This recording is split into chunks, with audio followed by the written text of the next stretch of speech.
Hello, I'm Hallie, and today we are going to do something awesome.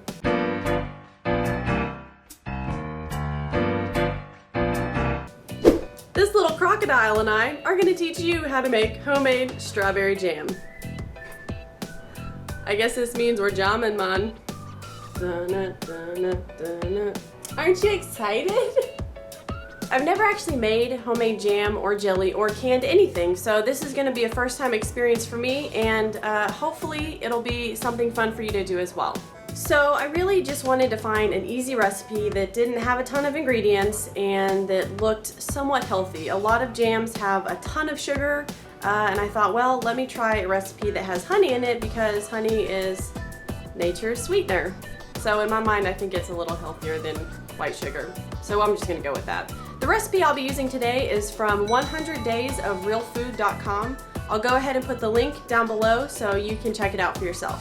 The ingredients that we're going to need will be 6 pounds of strawberries, 3 3/4 cup of honey, 1 1/2 unpeeled apple.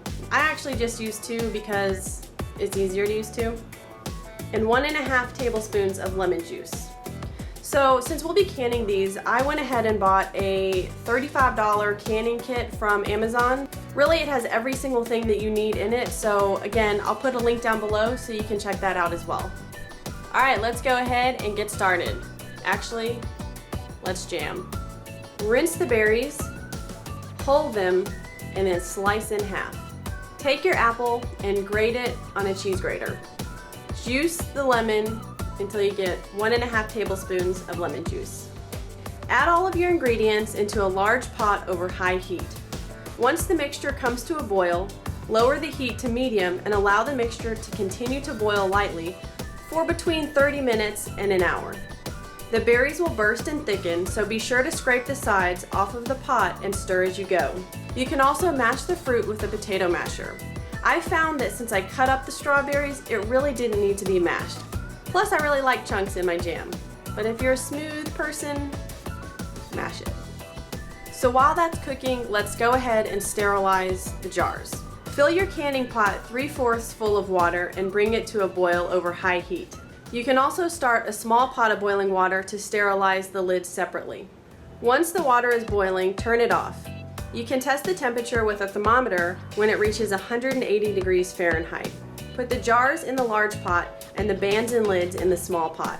Leave everything in the hot water until it's ready to use. Alright, so once the jam is done cooking, let's go ahead and put it in the cans. You're going to want to remove the first jar from the hot water using your jar lifter tool. It's very, very hot, so clearly you are not going to want to touch any of the glass. Insert your clean canning funnel and ladle the jam into the jar, leaving about 1/4 inch of headspace at the top. If there are any air bubbles in the jam, you can just slide a knife down there and kind of stir it around and lift it back up, and that should get rid of all the air bubbles. Using the magnetic lid lifter, pull the first lid out of the hot water and set it on top of the jar without touching the bottom. If you touch the bottom of the lid or the inside of the jar, you're just going to contaminate it. So really try your hardest, don't touch it. Then you can screw the band into the jar firmly. If you're going to eat all your jam within 3 to 4 weeks, then you're actually done with the process. But if you'd like to extend the shelf life, we've got a couple more things to do. To process the jars, bring that large pot of water back to a boil. Very, very carefully and slowly lower the jars back into the pot of boiling water. Make sure that the boiling water covers the top of the jar by at least 1 to 2 inches. You also want to make sure that you're using a canning rack because you don't want the actual glass of the jar to touch the bottom of the pot. From the moment the water is boiling and the entire first batch of jars are submerged, set the timer and process them for 10 minutes. When the 10 minutes is over, use the jar lifter carefully to remove the jars from the water. Put them on the counter and then don't touch them. You should start to hear the jars popping, which basically means that they're sealing. Now that the jars are sealed, you'll have an extended shelf life for up to a year.